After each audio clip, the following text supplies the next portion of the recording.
Donc relation ya pasteur Marcelo na mwasi ya ex mwasi ya Moïse Mbiye mama ya mwana na ye relation na bango mibale na Marcelo Tounas bien-aimé dans le Seigneur. Pasteur Marcelo Tounas de l'église La Compassion ya limité na mwasi ya pasteur ex mwasi ya pasteur Moïse Mbiye oke pasteur Moïse Mbiye abala ba divorça ba botana bazana na mwana moko ya mwasi ba botana Moïse Mbiye aza déjà na ba 10 ans je crois mi relation ya Marcelo na mwana mwasi ya mwasi ya Moïse Mbiye ex mwasi na ye mama ya mwana na relation na ba mi ezali relation nini bien-aimé dans le Seigneur tinde que mwana mwasi akoma niveau ayebisa pasteur Marcelo ba vérité mususu relation na ba mi ba les amis bien-aimé laisse-moi vous dire que descendre très bas comme ça sera pas bon, pasteur. C'est là aussi des audios de toi qu'elle enregistre, j'espère que tu le sais. Bon, c'est mon ex-femme, pasteur. On a un enfant et moi, pour mon enfant, je peux que rester en contact avec elle. Je ne vais pas jeter mon enfant. Donc même si elle m'enregistre aujourd'hui, mais je suis obligé de l'appeler parce qu'on a un enfant. Ok. Ça, c'est pas un problème, pasteur. C'est juste que ça passe pas par vous. Koyoka pe conversation bien-aimé dans le Seigneur. Moni ma ben moko pasteur Marcelo a sali place wanate. Face à une situation où seul Dieu est témoin de votre innocence, ne cherchez pas à convaincre les gens de ce monde. Cherchez plutôt la justice de Dieu. Dans le Seigneur, je crois bien que vous allez connecter.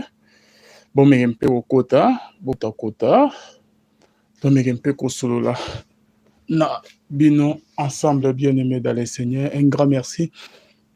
Na bande réunion Subazola na biso de partout. Un grand merci na Philo Mukwaya Motema ya Bivens de Homo depuis Londres. Na Bivens de Homo Motema ya Philo Mukwaya depuis Londres pe na maman Gisèle Lukeno Motema papa Emmanuel na Boston.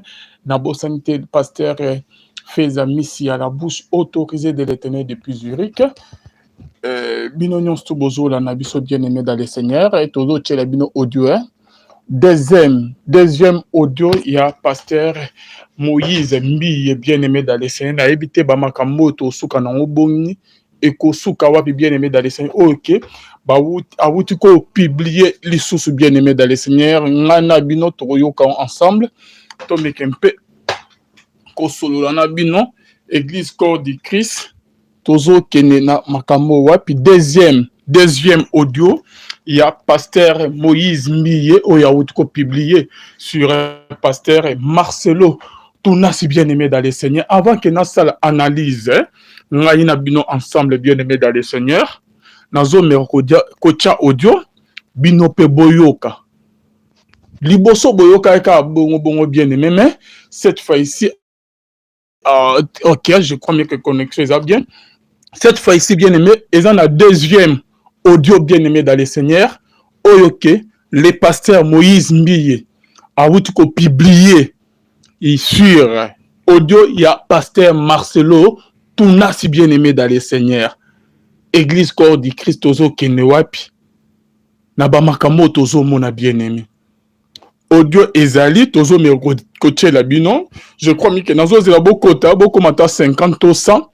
Nacha audio auto meko solo na bino boyoka ba makam pasteur Marcelo abimisi boyoka maloba clair voix ya pasteur Marcelo boyoka pe voix na ba question ya Moïse Mbiye boyoka pe ba réponse ya pasteur Marcelo lisolo oke betami oke était entre pasteur Marcelo Tounas na Moïse Mbiye incompréhension boyoka nyezala te eza lisolo ya mama ya mwana ya Moïse Mbiye ya ex ya Moïse Mbiye oke Moïse Mbiye abala il y a cela 10 ans bien-aimé dans le Seigneur pe bazana mwana ya mwasi oke babota na Moïse Mbiye mwana ngo déjà aza déjà na ba 10 ans bien-aimé bino mo boyoka audio bino mo boyoka ba question ya Moïse Mbiye ndenge azoloba ndenge pe a expliquer clair ndenge ke abala ki mwana mwasi oyo ndenge ke babota ki na ye ndenge ke ça n'a pas marché ndenge ke mwana mwasi a combien pas marché pe ba masolo oyo ke ba solo na Marcelo Tounas boyoka ba réponse ya pasteur Marcelo audio ezali. Deuxième audio ya suka que Moïse Mbiye a publié bien aimé. Non. Toyebite église ya Nzambe tozo kende wapi.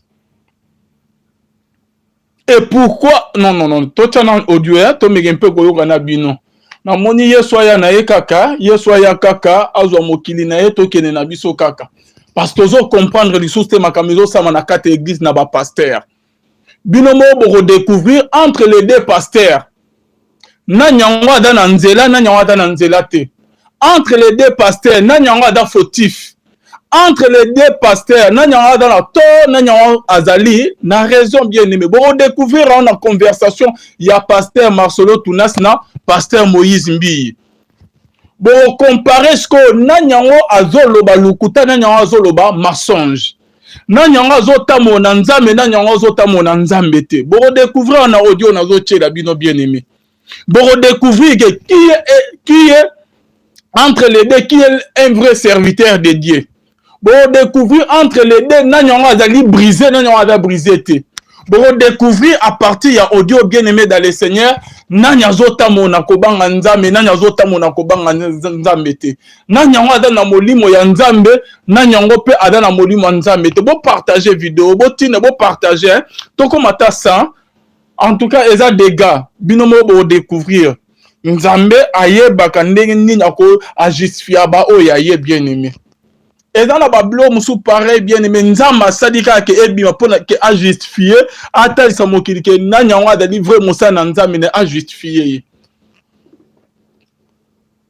Awa je suis au milieu du village nazo sa analyse na yeko côté la pasteur Morote na yeko za contre Moïse Mbiye te na yeko za contre Marcelo te na yeko za pour Moïse Mbiye te na yeko za pour Marcelo te na yeko za pour na mama ya mwana ya Moïse Mbiye te ex moi sina o ke abalaki to na yeko za contre yete. Vous-même vous allez le découvrir bien aimé dans le Seigneur tout au long de notre émission. Qu'est-ce qui s'est passé réellement? Basoloni nini pe makamongo e komiti na niveau yo. Pourquoi? Pasteur Marcelo Tunas de l'église La Compassion. Ok, boyebi est très bien. Ok, boyebi nenge ate ya materne avec les chantres de l'éternel pasteur Moïse Mbi. Ok, aye mara très bien ate ya rapé bien. Bon, découvrir entre deux églises cité Bethel na Compassion ni nyongo ezo lekana.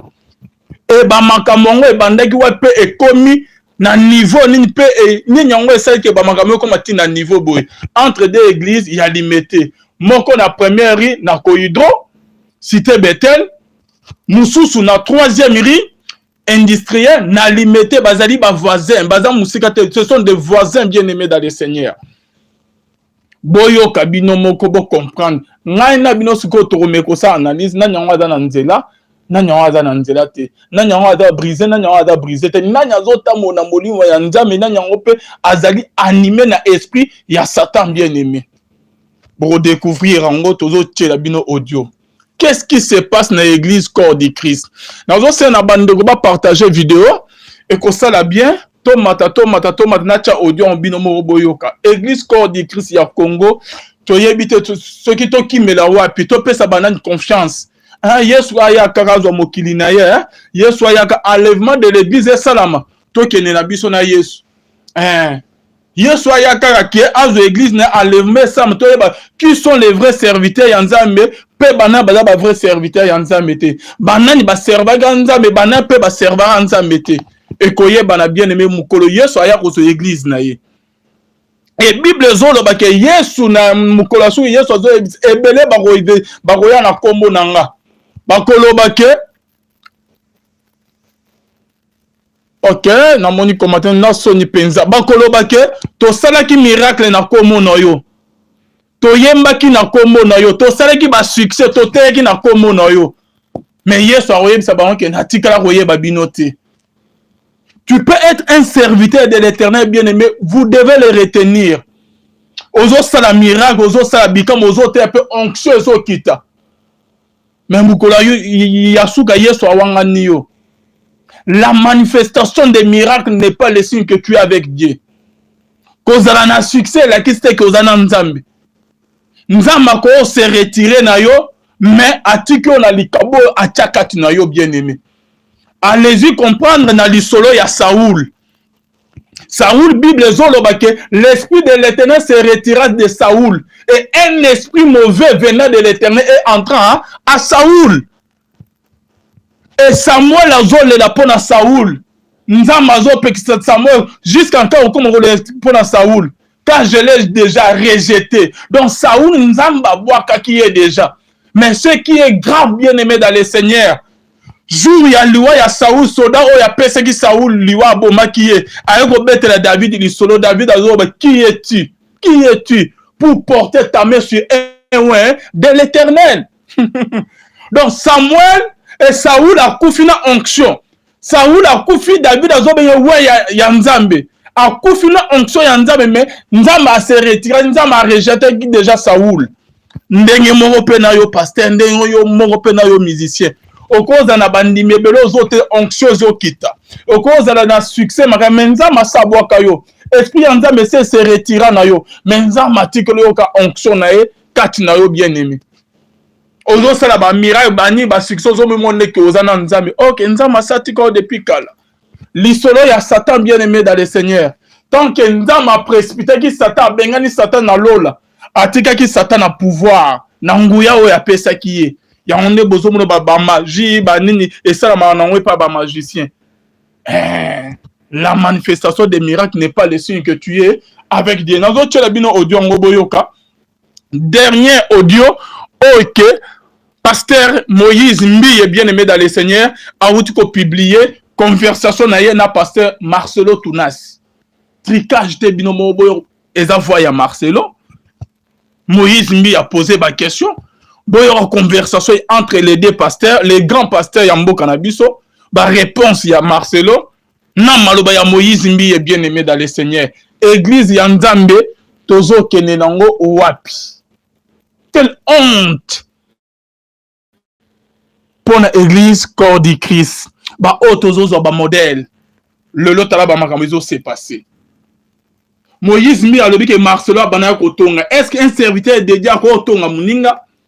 Est-ce que réellement, est-ce que Marcelo Tunas a tourné qui Moïse Mbiye, to Moïse Mbiye, à cause de cas Marcelo Tunas, pas problème. Aninga que Abeb sa réputation ya Marcelo Tunas. Est-ce qu'il y a solo vraiment Marcelo Tunas à tourner qui Moïse Mbiye? À Luka qui a salé complot contre Moïse Mbiye pour que Moïse Mbiye carrière n'est koufa eboma. Et à koufa na carrière n'est eboma na bien aimé. Bozo découvrir tout autres bisona bino. Boyoka, Maloba, pasteur Moïse Mbi, Alobara libosa cher. Oh, je me suis attaqué, non, on a gauche, droite, c'est bino, Boyoka, binomo, et par rapport à ça, l'analyse, bino, na bino. Où va l'église des réveils, ya Congo? L'église des réveils, bien aimée dans le Seigneur, voit très mal. Église des réveils, oh, ils en a kati ya mboka na biso, ezo kene mabe makasi. Mabe makasi bien aimé. Paul Azolo, soyez mes imitateurs comme moi je le suis de Christ. Ndengeni toko imiter ba pasteur o tozo mona lelo na Congo. To imiter binonde. To imiter ba na ekobo na bango. Na sonyi na bango. Na kosala baninga mabe, na kinduma na bango, na orgueil na bango, na nini. Ya ko piéger baninga na bango ou comment? Toi imiter banka na babizala lo bien aimé dans le Seigneur. Ezali vraiment pas si bien aimé. Et là comment tika toujours caché. Un jour nyonso esalama na kuku na poisa ekobima. Nzama lo la kobimisango. Tozo kana bino audio conversation ya pasteur Marcelo Tunas na Moïse Mbiye suite et fin. Audio Moïse Mbiye a outi ko publier ya suka. Il y a pasteur Marcelo Tunas. Boyo kabino moko. Tozo megako tchango, connexion. Bino moko bolanda bien aimé dans le Seigneur. Église ya Congo ezo kende wapi. Église na Congo toro suka wapi na ba makambo ezo sama na kati église ya Congo.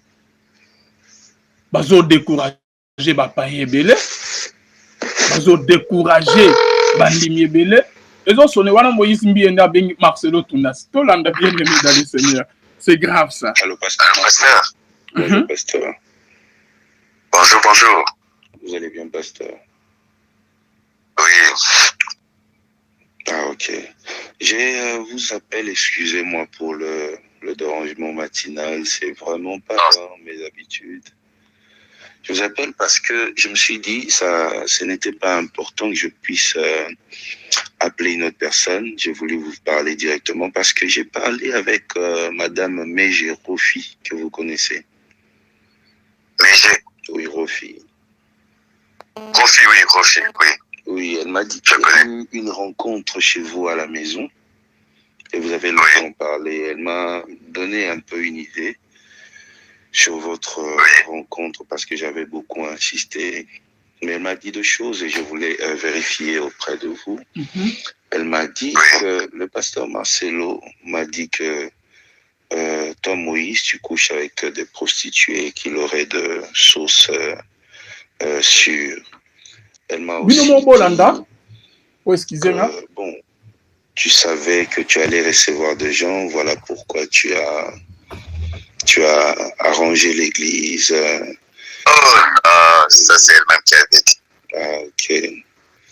Moi, elle mélange des choses comme ça, Rofi. Rofi, je connais depuis longtemps. Depuis même toute l'histoire là. La première fois que je le voir, j'ai dit, Dieu, il ne faut pas que tu puisses dire tout à la place publique. Quand elle m'avait dit qu'elle avait un enfant avec toi, elle m'avait même envoyé la photo.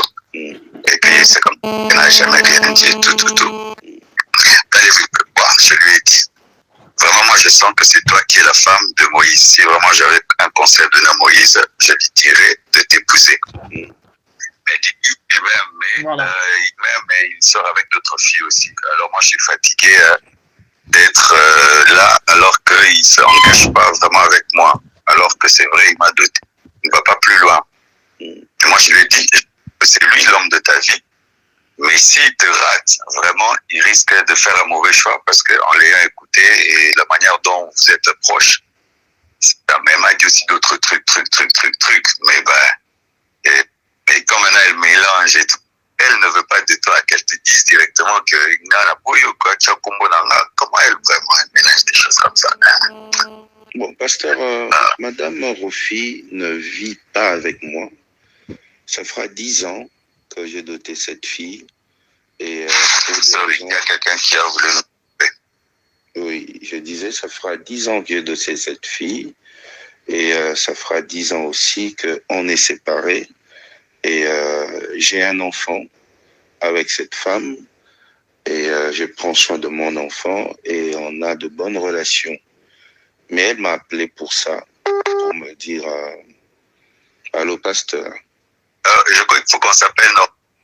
Il y a quelqu'un qui coupe là. Je peux vous appeler normalement là, qui coupe. Je vous appelle normal. Non. Ouais.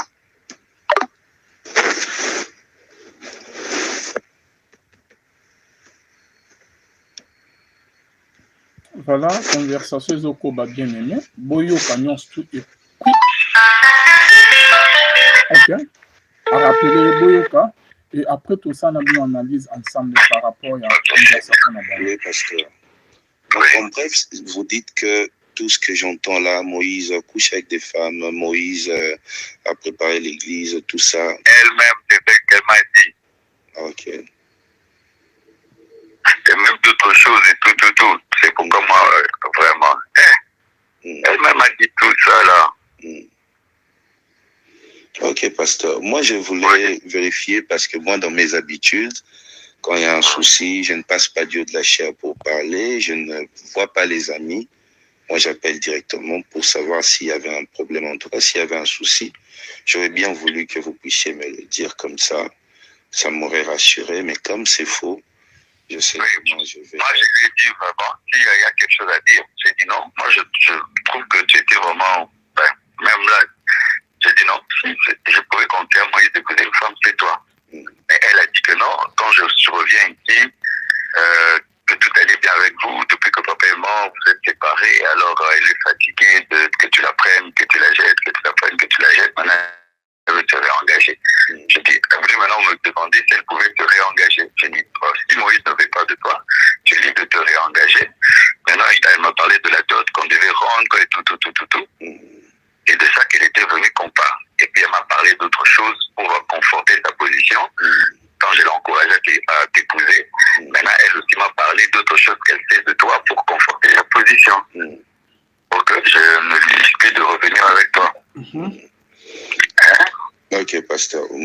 moi, ce que je pourrais dire, pasteur, vous savez,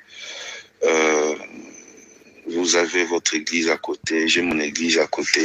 Vraiment. Et par des petites choses comme ça, vous voyez, les gens peuvent venir et essayer de créer deux problèmes entre deux frères qui ne se voient pas. Chacun fait sa vie et crée des problèmes. Vous voyez, lorsque vous recevez des gens qui ont une certaine position par rapport à moi, ça peut permettre... de le dire à personne qui ne sache pas et tout vraiment. Pasteur, vous savez, moi par exemple, moi tel que je suis là, Moïse Mbiye, si on vient, une personne qui a un problème avec Marcelo Tounassi, il cherche déjà à me voir, je ne reçois pas. Pourquoi? Pour éviter de telles choses. Vous n'apprendrez jamais jusqu'à la fin de votre vie qu'il y ait une personne qui a eu un problème avec vous qui devient mon ami. Je dis pas. Non, on n'est pas amis. Voilà. On n'est pas amis. Voilà. Sauf que moi, tu vois, je voulais garder contact avec elle parce qu'il fait un temps, elle voulait dire trop de mauvaises choses sur toi et je l'avais interdit. Alors, je pensais qu'elle avait encore des trucs à vouloir dire sur la place publique pour que je lui dise non, il ne faut pas que tu dises. Parce que moi, elle m'a écouté pendant au moins 56 ans. Elle n'a pas fait, parce que les gens voulaient la pousser à médiatiser. Je l'avais interdit. Je pensais qu'elle venait encore pour une telle chose. Bon, pasteur, comme vous avez mon numéro, si prochainement une personne qui a une chose contre moi voulait vous voir, vous voyez, quand vous me faites juste un message pour me dire, pasteur, je vais recevoir telle personne, juste pour que tu saches, pour que la personne ne vienne pas après pour essayer de me retourner contre vous, vous voyez. Je pense que ce sera un moyen de nous sécuriser. Parce qu'on n'est pas amis, on parle presque pas, on se voit pas, mais comme on travaille dans le même coin, il y a toujours des gens qui tentent de choses. Et je pense que au niveau où vous êtes, et moi à mon niveau, descendre très bas comme ça sera pas bon, pasteur. Mais là aussi des audios de toi qu'elle enregistre, j'espère que tu le sais. Bon, c'est mon ex-femme, pasteur. On a un enfant, et moi, pour mon enfant, je peux que rester en contact avec elle. Je ne vais pas jeter mon enfant. Donc, même si elle m'enregistre aujourd'hui, mais je suis obligé de l'appeler parce qu'on a un enfant. Okay. Ça, c'est pas un problème, pasteur. C'est juste que ça passe pas par vous, ni par notre pasteur. S'il y a un problème entre moi et Rofi, je règle avec Rofi. Et si jamais ça arrivait à vous, pasteur, vous avez mon numéro, vous m'appelez juste, vous me faites un texto, Moses, fais attention, il y a ça. On se sécurise. Je pense que je ne suis pas un démon pour qu'on me livre aux enfers, pasteur. Non. Voilà. C'est un peu ça. Vraiment, sorry, hein. Tu vois, moi, je voulais un peu respecter le secret du monde divin qui te confie parce qu'elle ne voulait pas tout. Ah, sorry, vraiment. Merci beaucoup, pasteur. Excusez-moi. Parce que moi, je voulais même t'appeler. Je lui avais dit, ok, moi, je vais appeler Moïse pour lui dire que moi, je te trouve bien, que tu es la femme qui lui convient. Pourquoi il ne me dit pas jusqu'au bout? C'est vraiment, je lui ai dit, non, ne lui dis pas qu'il sache même pas que je suis venu ici. Ah, j'ai dit, ben, on dit, non, tout ça, volonté. Ah ouais, c'est ça. Tu n'as comme excusez-moi que j'ai de ma camp, vraiment, hein? Ouais. Merci beaucoup, pasteur. Excusez encore. Vraiment, courage, hein? Merci beaucoup. Ah, sorry, vraiment, sorry. Merci, pasteur. Wow. Là, bien aimé dans les Seigneurs, tu as la sous tomé esco kostolo na bino, tu mets un peu comme ça analyse na bino un peu ensemble. Boyoki, pasteur Marcelo. Boyoki, pasteur Moïse Mbiye. Idée nini et poussé qui pasteur Moïse Mbiye, Adali pasteur, a enregistré collègue naye pasteur Marcelo Tounas, a bengiye, bazo solo là, a posé ba question normale. Mais c'est comme si pasteur Azalaki na idée moussous bien aimé de pasteur Moïse Mbiye na idée moussous, il y a ça la Marcelo Mabe ou comment a enregistré un pasteur. C'est normal ou bien un collègue non pasteur pour que bon menkempe ko bon sendenge Bible zolo ba ke rechercher la paix avec tous et la sanctification sans laquelle personne ne verra les Seigneurs. Moïse Ozu na courage ya ko benga Marcelo o sali bien pour nous vérifier ko bon moto parce que idée wana ya ko enregistrer Marcelo tant pour kati Marcelo a bengi ex mwana mwasi na yo oyebisi ye pe ke a enregistré Marcelo sans connexion. Ok, ezongi voilà ndenge Marcelo boko matabo partager vidéo alobi ke relation na ye abomaki ba secret mwana mwasi ayebisaki ye ke fidèle na ye mondimi na ye. Donc relation ya pasteur Marcelo na mwasi ya ex mwasi ya Moïse Mbiye mama ya mwana na ye relation na bango mibale na Marcelo Tounas bien aimé dans le Seigneur. Pasteur Marcelo Tounas de l'église La Compassion ya limité na mwasi ya pasteur ex mwasi ya pasteur Moïse Mbiye ok pasteur Moïse Mbiye abala ba divorça ba botana bazana na mwana moko ya mwasi ba botana Moïse Mbiye aza déjà na ba 10 ans je crois mi relation ya Marcelo na mwana mwasi ya mwasi ya Moïse Mbiye ex mwasi na ye mama ya mwana na relation na ba mi ezali relation nini bien aimé dans le Seigneur tinde que mwana mwasi akoma niveau ayebisa pasteur Marcelo ba vérité mususu relation na ba mi les amis bien aimé laisse-moi vous dire que eza juste relation ya mondimi na pasteur. Et moi, na mwasi na ba moment na ya passe na ba makamo ba douleur amona et pas Moïse Mbiye bien aimé ndenge liba de kabona zanga na mwana ezala ba complication bon na bo point que ba reconnaître mwana akomaki koya na église ya pasteur Marcelo ba yebana ate bien aimé tinde ka ayaki ke Marcelo ce qui peut ka hôtel ya Marcelo c'est normal mwana mwasi abana ko ça tout à s'approcher na Marcelo tant que Marcelo azo ki na côté na poto kazare mais et pas prophète Blaise Mazan abana ko bingisa Marcelo ko organiser ba prière bani ba immortel kanik pe babana ko zalawana mwana mwasi azo ya prière azo ya cuite alukaki ka s'approcher na pasteur Marcelo ko expliquer problème de ba pasteur tout le monde que ba ya bandi millions tout o que ba na ba problème relation na bango e bandaki non nazali moi maman gona boy ya mona ya Moïse Mbiye blo mo ya bon moi considération pasteur pe Marcelo à considérer ba prière ba conseil boy na boy ba yebana mwana mwasi ka mikolo mibale nde ba audio ebimate pasteur Marcelo ba yebana mwana mwasi ça fait ba année ebele tant que ba okene hotel na Paris kuna mwana mwasi azoya koyoka ba mate ya kokuta na Marcelo au mona culte silibo abana kutoya na mwana na église na prière après église culte siliboye ake okutana Marcelo mona ka zeliti ne prière esili bandimi ba panzani ya zelika Marcelo bakutana na expliquer ba prière blo moya bon mais et comme na point au neni que mwana mwasi oyo azwa ba secret oyo abetela Marcelo ce qui que eza attaque bongo que Marcelo Tounas atongaki Moïse Mbiye basolo wana siko idée nini esprit nini et pousser mwana mwasi a mema ba conversation na ba makamo basolo na Marcelo akeno koyebisa pasteur Moïse Mbiye tandis que yepe aloba ba makamo mingi sur Moïse Mbiye pas pasteur Marcelo Tounas Moïse Mbiye azala mobulu azana basi ebele alala basi mwana mwasi oyo nde akena koyebisa pasteur Marcelo Tounas Marcelo atika kobenga Moïse Mbiye te ke aya koyebisa ye que ceux qui abengi Moïse Mbiye bona boye sala bien te secret ya un pasteur na mondimi na fidèle na yo ko confesser ko betela ye ba Marcelo ko confesser liboso na ye bani un pasteur il faut à garder secret et non ka ke no bimisango et kozala bien te nde Marcelo Tounas a gardaki et moi na moi ça memi akoko yebisa Moïse Mbiye mais aboyi koloba ba makamo ye atongaki abimisa eza ya kutato ya sol et pas pasteur Marcelo sur la personne ya Moïse Mbiye ce qui dit vrai bien aimé dans les saints parce que pasteur Marcelo a dit non bon na koyoka pe conversation bien aimé dans les saints amoni mabe moko pasteur Marcelo a sali place wana te na koyoka ye kaka Barcelona Moïse Mbiye normal a expliqué peu normal audio moko zo la kisate que audio to que Marcelo a reconnaître que atonga ki Moïse Mbiye tot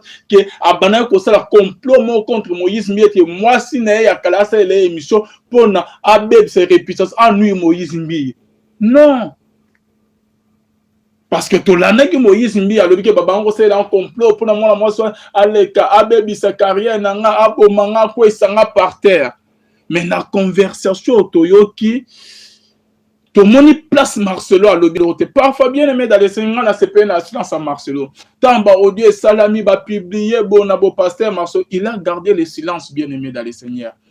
Et face, bien aimé dans les Seigneurs, face à une situation où seul Dieu est témoin de votre innocence, ne cherchez pas à convaincre les gens de ce monde. Ouais. Ne cherchez pas à convaincre les gens de ce monde bien, mais tika bangoba loba soki baruloba, tika bangoba finga soki barufinga. Yo talela nzama lola.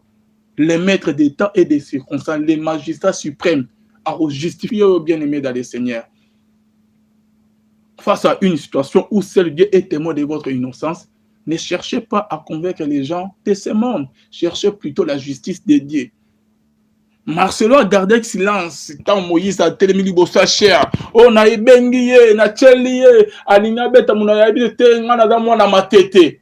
Mais place on a eu qui phase ya mwana matete te.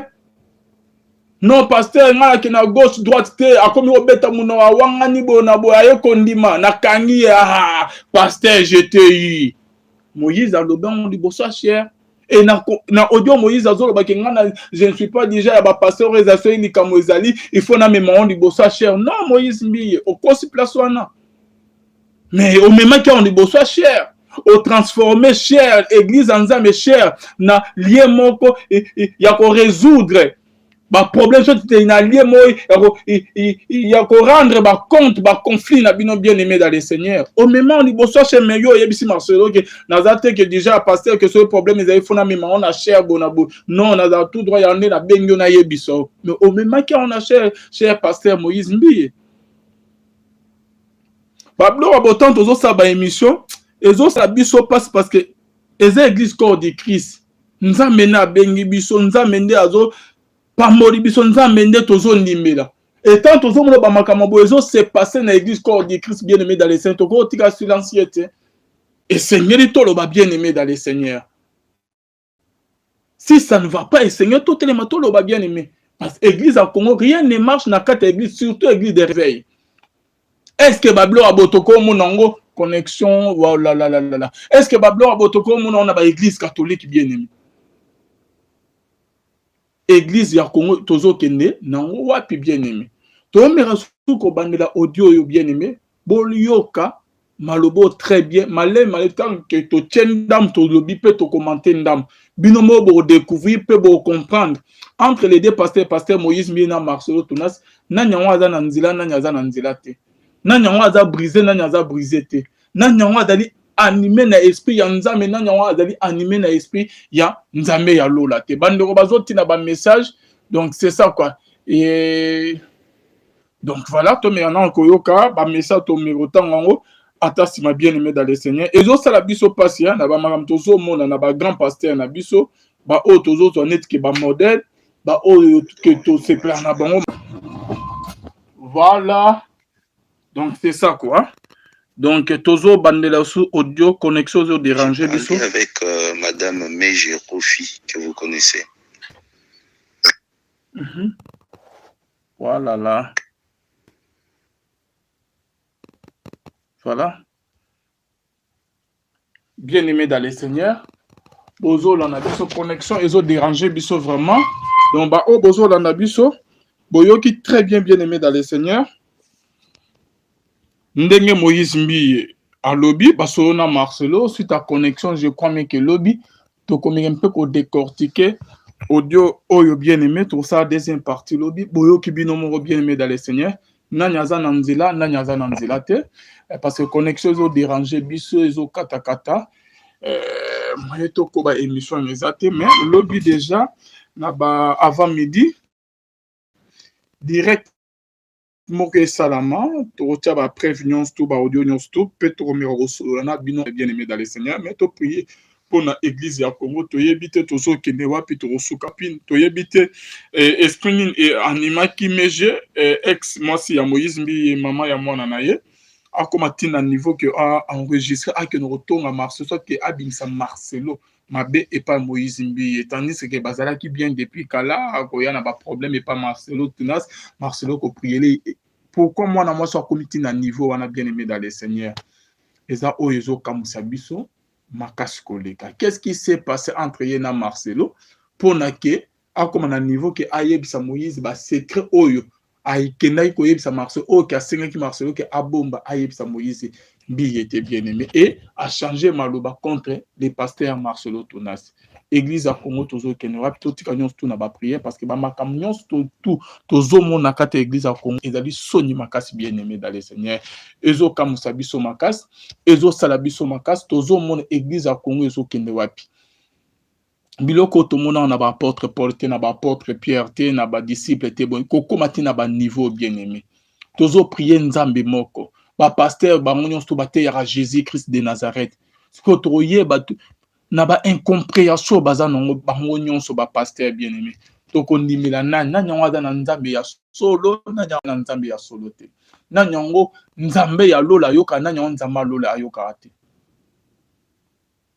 moninga zonima moninga te incompréhension na babilo mo ba fitilité mo ezanga ti na bien aimé dans le Seigneur.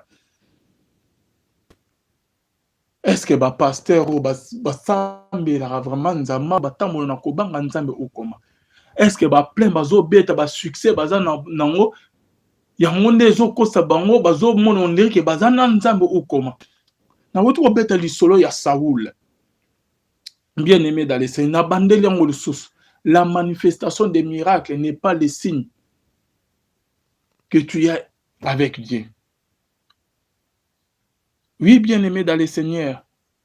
Au cours de que ba miracle ba bikamu ebele koleka et la kiste ko ozo ta monan nzambo zana nzambi. Au cours d'un succès bandimi ebelo ozo te ya onction ezo kita et la kiste ko zana nzambi. Ba pasteur ya Congo botala na marche na bino liboso nzambi. Saoul bien aimé dans le Seigneur na bandeli sous l'isolo Saoul. Saoul Bible zolobake l'esprit de l'Éternel se retira de Saoul et un esprit mauvais venait de l'Éternel et entrant à Saoul. Saoul n'a pas moment na ya souk azaki so animé na esprit nzambete. Il était animé bien aimé dans le Seigneur d'un esprit mauvais bien aimé. Et Bible zolobake nzamba zo yebisa Samuel pona Saoul ki atika kolela pona Saoul. Nzambe ye mo azolobake car je l'ai déjà rejeté. Nzamba bwakisi Saoul. Mais likamwako kama bien aimé dans le Seigneur. Tant que Saoul a koufi soldat oyo abomaki Saoul aye ko biebisa David. Que yende abomaki Saoul na mbeli. Et likamwako comme une personne qui a été rejetée par l'Éternel. Une personne qui a été rejetée, animée d'un esprit mauvais. Mais David a zolobake, qui es-tu pour porter ta main sur un oin de l'Éternel?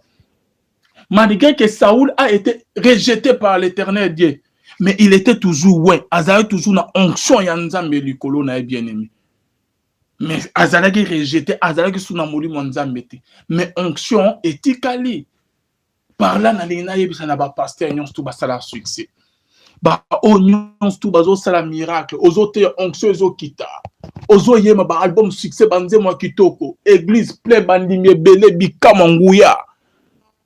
Ya tamsu nzamba sa tika osuta comportement na conduite na yo bizale no nzamba sa se retira na yo nzamba sa rejeter yo. Mais yo zo monet ke bikamo succès za nango zo yema bandeko bazo sepele ozo te pe mokile zo ninga bazo ndimela oke oza un bon pasteur ozali authentique oza na onction oza na nzambe. Peut-être nzamba sa tika depuis à la suite ya bizale no ya mabe. Ya la manifestation des miracles n'est pas le signe. Oyezo la kisake ozana nzambi. Saoul nzama abwakisi mais onction ezali toujours likolo na ye. Satan a été précipité nzama bengani Satan diable na likolo abwakiye na se bien aimé dans les saints a chassé diable liboso présence na ye. Mais nzama lola atikala jamais qu'on récupérer puissance sur apesa qui diable. C'est pour cela bozo mona ba magie, bozo mona ba faux miracle, ba magie so ça mais pas ba magicien, pas ba occultiste bien aimé parce que nzambe atikela Satan puissance sur apesa qui. Au cause na puissance, au cause na nguyo zo yema succès makaso zo te kito église plein partout bazo apprécier yo. Oza na nguya onction, mais nzamba satiki yo molimo nzambe se retirer na yo. Bible dit en réalité à l'homme c'est l'esprit, ça onction tes miracle té. Eza ngouya côté à kitoko na ote. Mais en réalité à l'homme c'est l'esprit de l'Éternel. L'esprit qui vient du mont grec pinem, c'est ce qui est très important bien-aimé. Et molimo ya nzambe bien-aimé dans le Seigneur et va na place masumu ezate. Ceux qui déjà comme au désobéir nzambe, ceux qui déjà comme au tambola mabeli boso nzambe, molimo wana se retirer kolongo. Mais otikali na ona onction et yembele ya bien côté ya bien matière puissance. Mais un jour ya ko sutukanyo so wana esili otikali par terre. Ya mukolo suka Yesu akowanga nebele. O na yembela ki yo o na teya ki na sala ki boy nzamba ko wanga na bino. Akoloba ke na tikala jamais ko yeba bino. C'est ce que tozo mona église à Congo. Biso bandimi tozo ya na église pour toyo kamateya. Tozo ya na ba problème na biso et pas ba pasteur. Ndenge na kalezala ki na temple souverain sacrificateur ba une seule fois na lieu très saint pour na ko prier pour na ko senga pardon ya peuple. Bien aimé na boli misnaye mo souverain sacrificateur. Ba sacrificateur d'ailleurs na parvi ba nimi bande ko bazo na ba problème na bango na ba sacrifice na bango. Sacrificateur azu a koti na on na kati ya temple. Ko prier ko bele la mawa nzambe sacrificateur azo prier liboso na pour na ke nzambe apesa solution na ba problème bande ko ba yen nango liboso na ye bien aimé. Mais biso ko ba problème tozo na on pas ba pasteur. On est que tous solution que ba sali ya nzambe ba prier les biso pendant nzambe tous solution de délivrance. Au contraire, on est besoin de bakisa ba problème likolo ya ba vie ya bandimi. Combien de fois boyoka que ba pasteur mingi bien aimé dans le Seigneur ba couchana ba femme mariée. Combien de fois boyoka que ba pasteur mingi bien aimé dans le Seigneur ba couchana ba vierge. Combien de fois boyoka que ba pasteur mingi ba panza ba mabala bien aimé. Ba pasteur mingi ba escroca bien aimé. Mais nzama lo la juste bien aimé dans le Seigneur.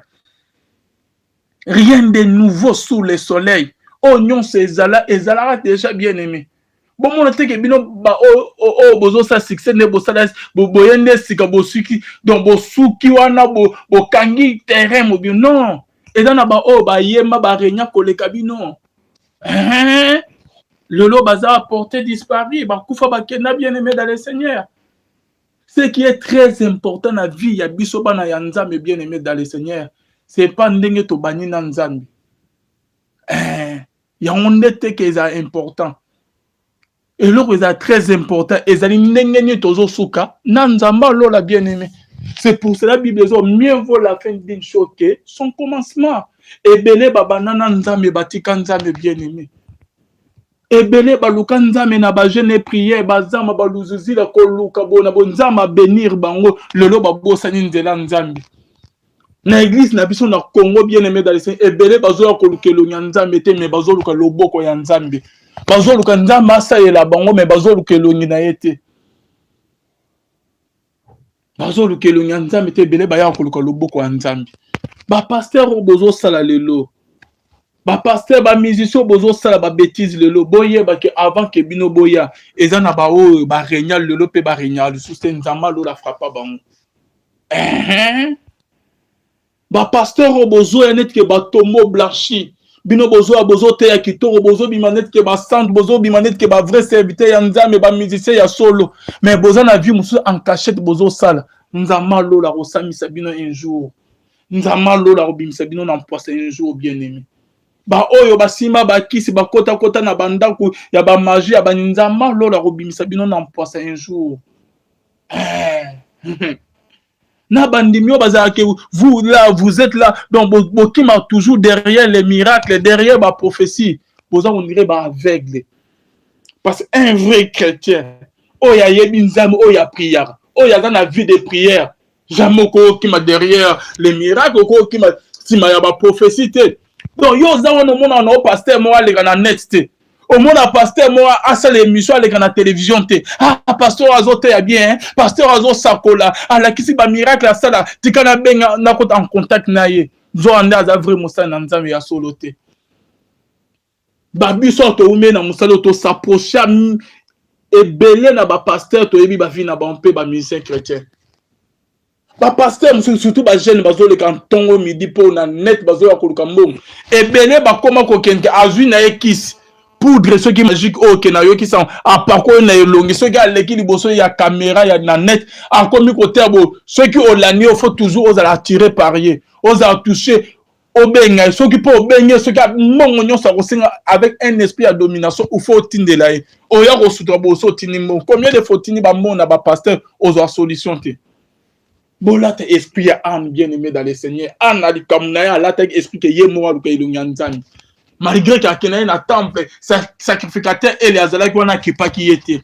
Alobi problème nanga yo ezaka ngai mone na zo solution. Na luka ilunyanzani nzama ya no nzambe bien-aimé dans le Seigneur Bible zo nzama ya no la toujours na ba onions tout baluka raye. Adam au foot ta ba onions tout baluka raye. Ezate que okimela sima pasteur non. Ceux qui ont la vie de prière, et bien dans la vie de prière, je comprends maintenant. Ils ont la vie de prière, après nous avons appelé cette solution à un problème. Mais papa, babiso toza vivant, ba monument vivant ya bolamu ya nzambe. Toyebi ke nzama ya nola, toyebi ke nzama bik sa nzama pe sa solution. Et bien là bande on a biso bazo za escroquer, bazo bebisa ba vie na ba ba faux pasteur. C'est moi bien que pasteur mo ba kota na ba service ba akomi ko lota pasteur wa zo bimela net ke mari de nuit na butu akomi mo net ka zo coucher na pasteur wa butu mo bimala la raté. Il y a des faux pasteurs OK bazali mingi na mboka na biso bien-aimé dans le Seigneur. Soko luka helo nyanzambi soko za na vie de prière ata problème na o ezalaki ya ndenge nzamba ko pesa réponse bien-aimé.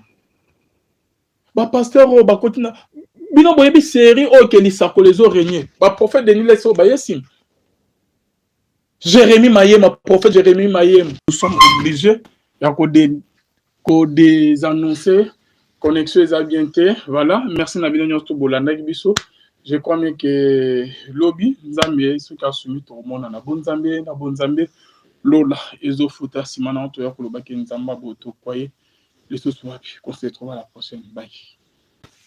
Et puis c'est pas une solution de délivrance. Au contraire, on est besoin de ce ça va problème du colo, il y a ba vie à bandimi. Combien de fois il y aura que ba pasteur mingi bien aimé dans le Seigneur, ba couchana ba femme mariée. Combien de fois il y aura que ba pasteur mingi bien aimé dans le Seigneur, ba couchana ba vierge. Combien de fois il y aura que ba pasteur mingi ba panza ba mabala bien aimé. Ba pasteur mingi ba escroca bien aimé. Mais nzama lo laza juste bien aimé dans le Seigneur. Rien de nouveau sous le soleil. Oignon c'est ezala déjà bien aimé. Bon mon te ke bino ba bozo sa succès ne bo sala boyende sika bosuki donc bosuki wana bo kangi terrain mo bien non. Et dans ba ba yema ba renya koleka bino. Le lot bazar a porté disparu, ba kufa ba kena bien aimé dans le Seigneur. Ce qui est très important dans la vie, il y a bisoba na yanzambe bien aimé dans le Seigneur. C'est pas ndenge to bani na nzambe. Il y a un été qui est important. Et l'autre est très important. Et ça ndenge tozo suka na nzamba lola bien aimé. C'est pour cela la Bible dit mieux vaut la fin d'une chose que son commencement. Et belé babana na nzambe batika nzambe bien aimé. Ebele baluka nzambe na ba jeune prière bazama baluzuzi la koluka bona bonzama bénir bango lelo babosani nzela nzambe na église na biso na Congo bien aimé dans le Seigneur ebele bazoya kolukelo nya nzambe te mais bazoluka loboko ya nzambe bazoluka nzambe asayela bango mais bazolukelo na yete bazolukelo nya nzambe te ebele baya koluka loboko ya nzambe ba pasteur bozo sala lelo ba pasteur ba musicien bozo sala ba bêtise lelo boye ba ke avant que bino boya ezana ba o ba régnal lelo pe ba régnal sous nzamba lo la frappa bango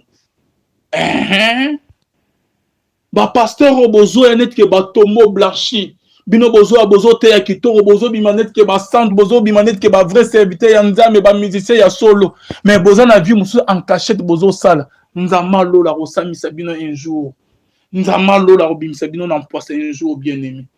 Ba oyo basima ba kisi ba kota na bandaku ya ba magie ya ba nzamba lo la robimisa bino na poisse un jour.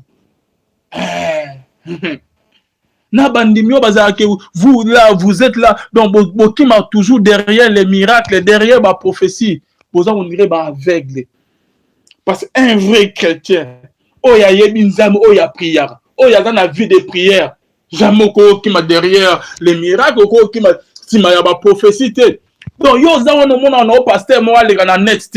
Au moins, pasteur, moi, à ça l'émission avec la télévision, ah, pasteur Azote est bien, hein? Pasteur Azo Sakola, ah, la kisi ba miracle à ça là, tu kana ben na en contact naie, zo ande à vrai musa na nzambe ya solote. Babi sorte ou me na musalo to s'approcher et belé na ba pasteur to ebi ba fi na ba on peut ba musicien chrétien. Ba pasteur surtout ba jeune bazo le canton au midi pour na net bazo ya koluka mbom. Et belé ba koma ko kenke azui na ekisi. Poudre ceux qui magique ok na yo qui sont à parcours na longi ceux qui a l'équipe bosso ya caméra ya na net a comme côté bo ceux qui ont l'année faut toujours aux à tirer parier aux à toucher au benga ceux qui peut benga ceux qui a mongonyo ça avec un esprit de domination ou faut tinde là o ya ko soutra bosso tinimo combien de faut tini ba mona ba pasteur aux solution te bola te esprit âme bien aimé dans le Seigneur an ali comme na la te esprit que yemo aluka ilunyanzani. Malgré qu'il y ait un temple, sacrificateur et les azalaki wana qui pas qui était. Alors le problème nanga yo ezaka ngai mone na zo solution. Na lukelo nyanzambe nzamba yo no nzambe bien aimé dans les cinq bibles nzamba yo no la toujours na ba onions tout balukaraye. Adam au foot na ba onions tout balukaraye. Exacte que OK mais la sima pasteur non. Ceux qui ont la vie de prière et ben dans la vie de prière que n'importe je comprends maintenant. Yo dans la vie de prière lukelo nyanzambe. Après nzambe wana pe so solution na ba problème te. Mais papa, ba biso toza vivant ba monument vivant ya bolamu ya nzambe. To yebi ke nzamba ya nola, to yebi ke nzamba bik sa nzamba pe sa solution. Ebele bande kuna biso bazoza escroquer, bazo bebisa ba vie na ba faux pasteur. Ser mo aben ke pasteur mo ba kota na ba service ba akomi kolota pasteur wana zo bimela net ke mari de nuit na butu. Akomi mo net ka zo coucher na ba pasteur wana butu mo bimala la raté. Il y a des faux pasteurs ok bazali mingi na mboka na biso bien-aimé dans le Seigneur. Soko luka helo nyanzambi, soko za na vie de prière. Ata problème na o ezalaki ya ndenge nzamba opesa réponse bien-aimé. Ba pasteur o ba kotina bino boyebi série ok li sakolezo régner. Ba prophète Denis leso ba yesim. Jérémie Mayem, prophète Jérémie Mayem, nous sommes obligés ya ko désannoncer connexion est voilà merci na bino nyonso bolanda biso je crois bien que lobby nzambe ce qui a soumis tout le monde na bonzambe lola ezofuta simana to ya koloba ke nzamba boto kwaye les autres on se retrouve à la prochaine bye.